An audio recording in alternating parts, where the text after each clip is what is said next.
Superfast 100 में मैं हूं आपके साथ अनुराग मुस्कान। नमस्कार, मैं हूं शीतल राजपूत। महाराष्ट्र में सीटों के बंटवारे पर बीजेपी और शिवसेना के महामंथन का दौर जारी है। खबर है कि शिवसेना ने बीजेपी के सामने नया प्रस्ताव रखा है। नए प्रस्ताव में शिवसेना ने बीजेपी को 126 सीटें देने की पेशकश की है, जबकि 288 में से वो खुद 155 सीटें रखना चाहती है। शिवसेना के नए फॉर्मूले के मुताबिक वो अपने कोटे से स्वाभिमानी शेतकारी संगठन को 7 सीटें देने को तैयार है और आरपीआई को बीजेपी कोटे से 2 सीटें देने का प्रस्ताव रखा गया है। बाकी बची 7 सीटों की तस्वीर अभी साफ नहीं हो पाई है। शिवसेना की ओर से नया प्रस्ताव रखे जाने की बीजेपी नेता विनोद तावड़े ने पुष्टि की है। उन्होंने कहा कि शिवसेना ने हमें 126 सीट देने की पेशकश की, जिस पर फैसला 1-2 दिन में कर लिया जाएगा।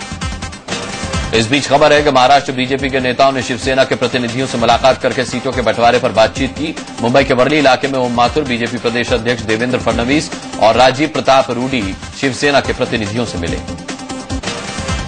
सीट बंटवारे को लेकर महाराष्ट्र बीजेपी के नेताओं ने आज दो बार कोर कमेटी की बैठक की। दूसरी बैठक के बाद राजीव प्रताप रूडी ने कहा कि उन्होंने शिवसेना को अपना प्रस्ताव सौंप दिया है। हालांकि उन्होंने ये साफ नहीं किया कि उनका प्रस्ताव क्या है। महाराष्ट्र में बीजेपी और शिवसेना के बीच सीटों के बंटवारे को लेकर आज भी तस्वीर पूरी तरह साफ नहीं हो पाई है। मुंबई में महाराष्ट्र बीजेपी कोर कमेटी की मीटिंग हुई, जिसमें यह तय हुआ कि आखिरी फैसला दिल्ली से होगा। महाराष्ट्र कोर कमेटी की बैठक के बाद बीजेपी नेता ओम माथुर ने कहा कि कल दिल्ली में होने वाली संसदीय बोर्ड की बैठक में उम्मीदवारों की लिस्ट रखी जाएगी और लिस्ट पर फैसला आला कमान करेगा। खबर है कि रविवार को सुबह 11 बजे दिल्ली में केंद्रीय मंत्री नितिन गडकरी के आवास पर महाराष्ट्र चुनाव को लेकर अहम मीटिंग होगी। इसके बाद बीजेपी केंद्रीय चुनाव समिति की मीटिंग में महाराष्ट्र के 70 से ज्यादा उम्मीदवारों का ऐलान किया जा सकता है।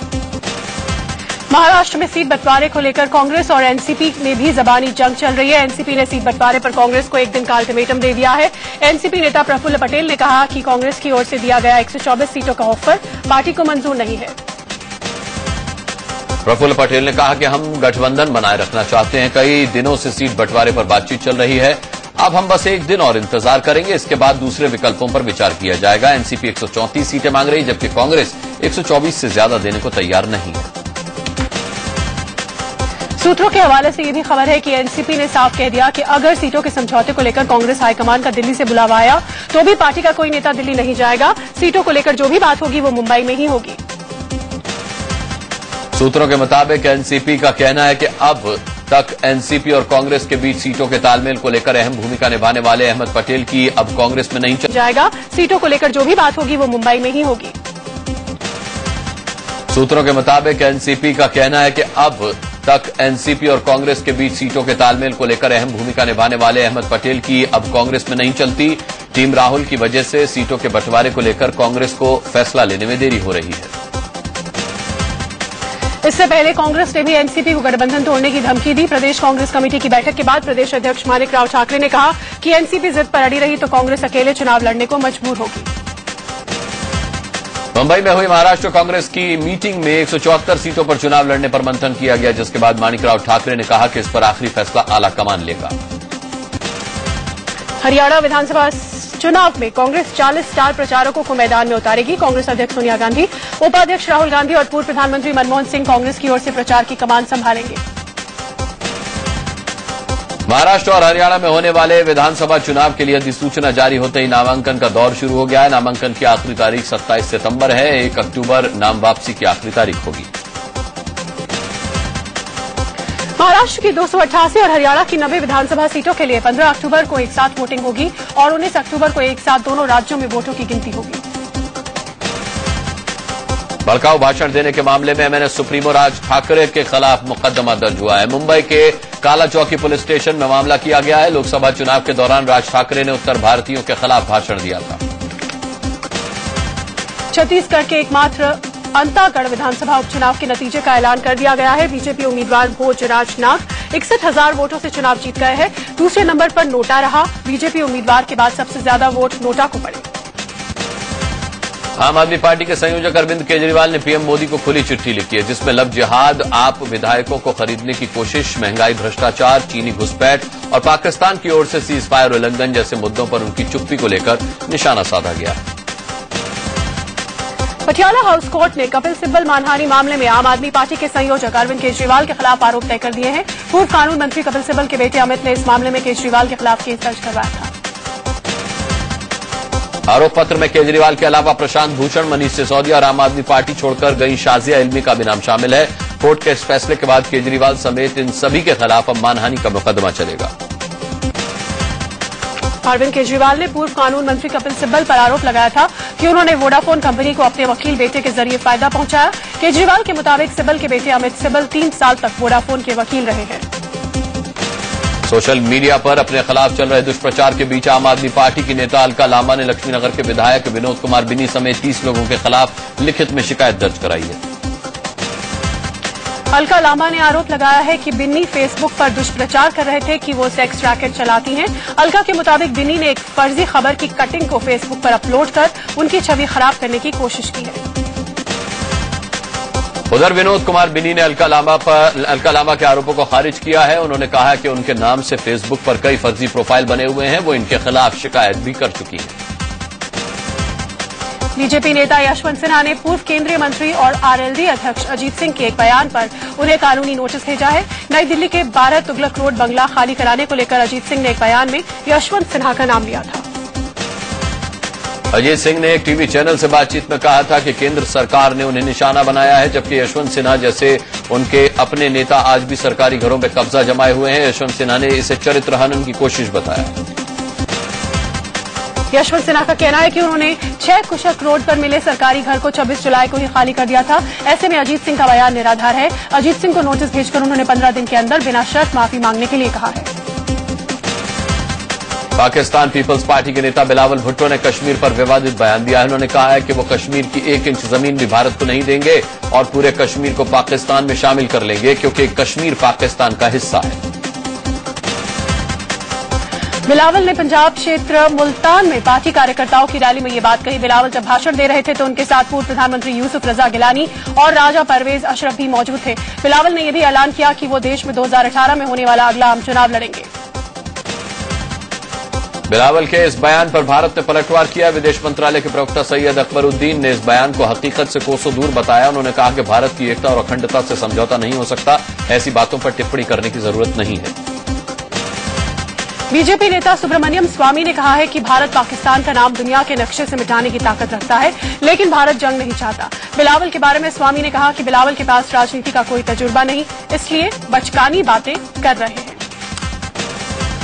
भारी हथियारों से लैस करीब 200 आतंकवादी एलओसी के चारों तरफ भारतीय सीमा में घुसपैठ की ताक में हैं। घुसपैठिए कश्मीर में आई बाढ़ का फायदा उठाते हुए अपनी हरकत को अंजाम देने की कोशिश में हैं। हालांकि भारतीय जवान इन्हें मुंह तोड़ जवाब दे रहे हैं। सेना के मुताबिक हाल में आई बाढ़ के चलते 50% से ज्यादा कंटेनमेंट एरिया जलमग्न हो गया है। ऐसे में आतंकी जोरदार हमले की तैयारी में हैं। पिछले 10 दिन में घुसपैठ की कई कोशिशें हुई हैं, लेकिन सुरक्षा बलों ने इसे नाकाम कर दिया। जम्मू कश्मीर में नियंत्रण रेखा से सटे कुपवाड़ा जिले में सेना ने मुठभेड़ में 4 आतंकवादियों को मार गिराया। ये मुठभेड़ नियंत्रण रेखा की तंगधार सेक्टर में हुई। कश्मीर घाटी और जम्मू में नियंत्रण रेखा से लगे इलाके में हाई अलर्ट जारी कर दिया गया है। खबर है कि आतंकी संगठन अलकायदा ने भारत में अपनी गुप्त ब्रांच खोल दी है। सूत्रों के मुताबिक पाकिस्तान के अलीम उमर को इंडिया का चीफ नियुक्त किया गया है। अलकायदा प्रमुख अल जवाहिरी ने 15 दिन पहले ब्रांच खोलने का ऐलान किया था। अलकायदा उल्फा के उग्रवादियों से मिलकर असम में अपना बेस बनाने की तैयारी में। ये कहना है कि असम के सीएम तरुण गोगोई का। उन्होंने कहा कि उल्फा और अलकायदा के गुप्त समझौते पर अलर्ट रहना होगा। चीन के राष्ट्रपति के लौटते ही सीमा पर एक बार फिर से साजिश शुरू हो गई है। लद्दाख के चुमार सेक्टर में फिर 35 सैनिकों ने घुसपैठ की है। खबर है कि 300 सैनिक लाइन ऑफ एक्चुअल कंट्रोल की एक पहाड़ी पर जमे हुए हैं। इससे 2 दिन पहले चीनी राष्ट्रपति के भारत दौरे के दौरान चीन के 350 सैनिक भारतीय सीमा के अंदर घुस आए थे, जिसके बाद से बॉर्डर पर तनाव बरकरार है। मध्य प्रदेश के जबलपुर में एक युवक की पिटाई की लाइव तस्वीरें सामने आई हैं। आरोप है कि ये युवक एक लड़की को कई दिन से परेशान कर रहा था। यही नहीं, उस पर धर्म बदलकर जबरदस्ती शादी करने का दबाव भी बना रहा था। इसी से परेशान लड़की ने उसकी पिटाई करवाई। बताया जा रहा है कि पीड़ित लड़की एक मोटरसाइकिल कंपनी के शोरूम में काम करती है। वहीं इस युवक से उसकी दोस्ती हुई थी, जिसके बाद युवक ने इस लड़की पर धर्म बदलकर जबरदस्ती शादी करने का दबाव डाला। लड़की के इनकार पर युवक उसे धमका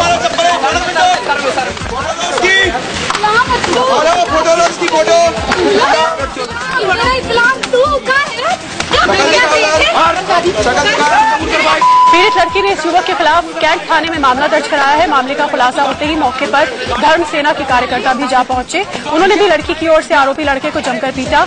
घंटों लव जिहाद के इस मामले की वजह से हंगामा चला। उत्तर प्रदेश के मुजफ्फरनगर से एक लड़के की पिटाई की लाइव तस्वीरें सामने आई हैं। तस्वीरों में आप देख सकते हैं कि कैसे एक शख्स घूंसों से इस लड़के की पिटाई कर रहा है। तभी दूसरा शख्स आता है और वो लाठी लेकर इस लड़के पर टूट पड़ता है। जहां इस लड़के की बेरहमी से पिटाई हो रही है, वो यूपी के मुजफ्फरनगर का कोतवाली थाना है। लेकिन घूंसे और डंडे बरसाने वाले लोगों को रहम नहीं आया। थाने के अंदर पुलिस के सामने ही इन दोनों ने कानून की धज्जियां उड़ा दी। मौके पर मौजूद पुलिस वालों से जब पिटाई की वजह पूछी गई तो उन्होंने पीटने वालों को लड़के का परिजन बता दिया, लेकिन मामला कुछ और ही निकला। दरअसल इस लड़के पर कुछ दूसरे लड़कों से मारपीट का आरोप लगा था। उन्हीं के परिजन इस लड़के को पीट रहे थे। यूपी के मुरादाबाद में गुस्साए लोगों ने पहले पुलिस वालों को पीटा और फिर पुलिस वालों ने लोगों को दौड़ा कर पीटा। ये सारा हंगामा उस समय खड़ा हुआ जब एक बुग्गी चालक को पुलिस वालों ने पीट कर अधमरा कर दिया। दरअसल ये बग्गी चालक अवैध खनन कर रेत ले जा रहा था। पुलिस वालों ने उससे पैसे मांगे तो उसने मना कर दिया, जिस पर पुलिस वालों ने उसे बुरी तरह पीटा। पिटाई से वो बेहोश हो गया। इसी बात पर भड़की भीड़ ने इन पुलिस वालों को पीटा और फिर पुलिस वालों ने भी अपनी वर्दी की ताकत दिखाई। हाथरस में खराब चिप और पेन ड्राइव बेचकर एक दुकानदार से ठगी करने वाले दो युवकों को लोगों ने जमकर पीटा। खंभे से बांधकर पीटे दुकानदार ने दोनों युवकों को बुरी तरह मारा। बाद में दोनों को पुलिस के हवाले कर दिया गया। एयर इंडिया के कर्मचारियों का एक वीडियो सामने आया है, जिसमें वो ऐसे वक्त पार्टी और डांस करते नजर आ रहे हैं जब उन्हें लंदन दिल्ली की फ्लाइट को रवाना करने की व्यवस्था में जुटे होना चाहिए था। आरोप है कि इस पार्टी की वजह से फ्लाइट 3 घंटे देर से उड़ान भर पाई। विमान को टेक ऑफ कराने का जिम्मा इन्हीं लोगों के पास था। दरअसल ये पूरा मामला उस वक्त सामने आया जब ऑल इंडिया इंजीनियर्स एसोसिएशन ने एयर इंडिया के चेयरमैन को चिट्ठी लिखकर इसकी शिकायत की। ये वीडियो 9 महीने पहले का। लखनऊ के मोहनलालगंज इलाके में एक घर में चल रही अवैध पटाखा फैक्ट्री में धमाका होने से 8 लोगों की मौत हो गई। वहीं 25 लोग घायल हो गए, जिसमें 14 लोगों की हालत गंभीर बताई जा रही है। धमाके में इमारत के परखच्चे उड़ गए। डीएम ने खुद मौके पर पहुंचकर हालात का जायजा लिया। उन्होंने बताया कि यहां अवैध रूप से पटाखे बनाए जा रहे थे, जबकि लाइसेंस कहीं दूसरी जगह के नाम पर बना है। केस की जांच एडीएम रैंक के अधिकारियों को सौंपी गई है। दिल्ली के तिलक नगर में एक घर के अंदर भीषण आग लग गई। देखते ही देखते आग ने बिल्डिंग के 2 फ्लोर्स को अपनी चपेट में ले लिया। आग की वजह से घर में रखे 2 सिलेंडर्स भी ब्लास्ट कर गए। आग पहली मंजिल पर लगी थी, जो बाद में दूसरी मंजिल तक पहुंच गई। आग की खबर मिलते ही फायर ब्रिगेड की 6 गाड़ियां मौके पर पहुंच गई। बिल्डिंग के अंदर फंसे 6 लोगों को इस टीम ने बाहर निकाला। काफी मशक्कत के बाद आग पर काबू पाया जा सका, लेकिन तब तक काफी नुकसान हो चुका। दिल्ली के जामिया नगर इलाके में मेट्रो साइट पर हुए हादसे में एक व्यक्ति की मौत हो गई, जबकि एक घायल हो गया। हादसा खुदाई के दौरान उस वक्त हुआ जब मिट्टी का टीला खिसककर इंटरनेट लाइन ठीक कर रहे 2 कर्मचारियों पर जा गिरा। दिल्ली के गाजीपुर इलाके में NH24 पर ट्रैफिक पुलिस की करतूत को लेकर जमकर बवाल हुआ। ट्रैफिक पुलिस ने 2 जवानों ने एक चलती बाइक को पीछे से खींच दिया, जिससे बाइक सवार धड़ाम से सड़क पर गिर गया। पुलिस वाले की इस करतूत पर लोगों का गुस्सा फूट पड़ा। हंगामे की वजह से नेशनल हाईवे 24 पर लंबा चौड़ा ट्रैफिक जैम लग गया। लोगों के हंगामे पर काबू पाने के लिए पुलिस को लाठीचार्ज करना पड़ा। आरोपी ट्रैफिक पुलिस वाले फरार हैं। बाइक सवार को गंभीर हालत में अस्पताल में भर्ती कराया गया है। यूपी के हाथरस में गुस्साई भीड़ ने जमकर हंगामा किया। लोगों ने 2 वकीलों के दफ्तर पर तोड़फोड़ करके आग लगा दी। हंगामा एक संगीत समारोह के दौरान हुआ। समारोह में मौजूद लोग मंच पर चल रहा कार्यक्रम साफ न दिख पाने से नाराज थे।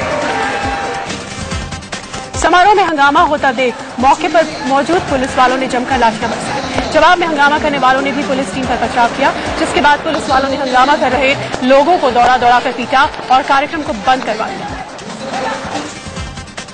यूपी के बिजनौर में कबाड़ के गोदाम में आग लगने से हड़कंप मच गया। आग की चपेट में आने से लाखों का कबाड़ का सामान जलकर राख हो गया। आग इतनी भीषण थी कि उसे बुझाने में दमकल कर्मियों के पसीने छूट गए। कबाड़ के गोदाम में आग लगने की खबर पाकर दमकल की 5 गाड़ियां मौके पर पहुंची, लेकिन तब तक आग काफी फैल चुकी थी। स्थानीय लोगों की मदद से दमकल कर्मियों ने 5 घंटे की मशक्कत के बाद आग पर काबू पाया। आग कैसे लगी, फिलहाल ये पता नहीं चल पाया। महाराष्ट्र के आम आदमी पार्टी के नेता मयंक गांधी पर छेड़छाड़ का आरोप लगाया। उनके खिलाफ मुंबई में पुलिस ने केस दर्ज किया। मयंक आप के राष्ट्रीय कार्यकारिणी के सदस्य हैं। उन्होंने मुंबई से ही लोकसभा का चुनाव भी लड़ा था। गरबा पर मुसलमानों के प्रवेश को लेकर प्रतिबंध की बात कहने वाली इंदौर की विधायक उषा ठाकुर ने एक और बयान दे दिया है। उषा ठाकुर ने कहा है कि इस्लाम में बुत परस्ती की मनाही है, इसलिए अगर कोई सच्चा मुसलमान है, 5 वक्त का नमाजी है, तो उसे गरबा में नहीं शिरकत करनी चाहिए।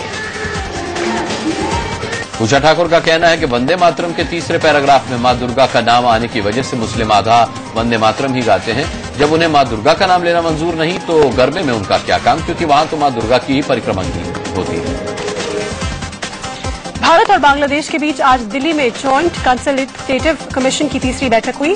बैठक में विदेश मंत्री सुषमा स्वराज और बांग्लादेश के विदेश मंत्री अब्दुल हसन महमूद अली शामिल हुए। दोनों देशों के बीच कई अहम मुद्दों पर सहमति बनी। पीएम मोदी की तर्ज पर यूपी सरकार भी वाराणसी का कायाकल्प करने को बेकरार है। अखिलेश यादव ने वाराणसी के डीएम को वर्ल्ड बैंक के प्रोजेक्ट के तहत चिली की राजधानी सैंटियागो भेजा है। अखिलेश सैंटियागो के विकास मॉडल को अपनाकर काशी का विकास चाहते हैं। वाराणसी में गंगा एक बार फिर लोगों को डरा रही है। बीते 3 दिन से गंगा का जलस्तर लगातार बढ़ रहा है। गंगा का पानी हर दिन 2 सेंटीमीटर प्रति घंटे की रफ्तार से बढ़ रहा है। कई घाट पानी में डूब चुके हैं। गंगा आरती की जगह तक बदलनी पड़ी है। आमतौर पर बारिश के महीने के बाद सितंबर महीने में इस समय तक गंगा का जलस्तर घटने लगता है और घाटों की सफाई का काम शुरू हो जाता है, लेकिन इस बार गंगा का जलस्तर घटने की बजाय बढ़ता जा रहा है, जिससे लोगों में खौफ पैदा हो गया है। मास्टर ब्लास्टर सचिन तेंदुलकर जम्मू कश्मीर के बाढ़ पीड़ितों की मदद के लिए आगे आए हैं। सचिन ने 15 लाख रुपए की राहत सामग्री और सांसद फंड से 25 लाख की राशि बाढ़ पीड़ितों के लिए भेजी है। दिल्ली में एसएसबी के डीजी बीडी शर्मा ने प्रधानमंत्री से मिलकर बाढ़ पीड़ितों की मदद के लिए राहत राशि का चेक सौंपा। उन्होंने बाढ़ पीड़ितों की मदद के लिए प्रधानमंत्री राहत कोष के लिए 2 करोड़ 12 लाख का चेक सौंपा। दिल्ली के अलीपुर इलाके में 8वीं की एक छात्रा को कार से अगवा कर लिया गया। हालांकि बाद में कुछ लड़के उसे घर के पास ही छोड़कर भाग गए। आशंका है कि लड़की के साथ गैंगरेप किया गया है। लड़कों की पहचान हो गई है, लेकिन वो फरार है। पुलिस मामले की जांच में जुटी है। वहीं ग्रेटर नोएडा में लोगों से पता पूछकर लूटने वाले एक गिरोह का पर्दाफाश हुआ। ये लोग कई बार लिफ्ट देने के बहाने भी लूट लेते थे। पुलिस ने इनके पास से तमंचे और लूटी हुई कार बरामद की है। यूपी के मैनपुरी में मोटरसाइकिल सवार बदमाशों ने 4 लोगों की गोली मारकर हत्या कर दी। नोएडा में एक शख्स ने बिजली विभाग के एक बाबू पर तेजाब फेंक दिया। यही नहीं, उसने उसकी डंडों से पिटाई भी की। ये शख्स बिजली कटौती और बिजली का ज्यादा बिल आने से भड़का हुआ था। फिलहाल आरोपी फरार है। गाजियाबाद में पुलिस ने 8 ऐसे बदमाशों को गिरफ्तार किया है जो अपनी गर्लफ्रेंड को विदेशों में सैर सपाटा कराने के लिए लूटपाट करते थे। पुलिस के मुताबिक ये लोग हत्या के साथ 3 करोड़ की लूट को भी अंजाम दे चुके हैं।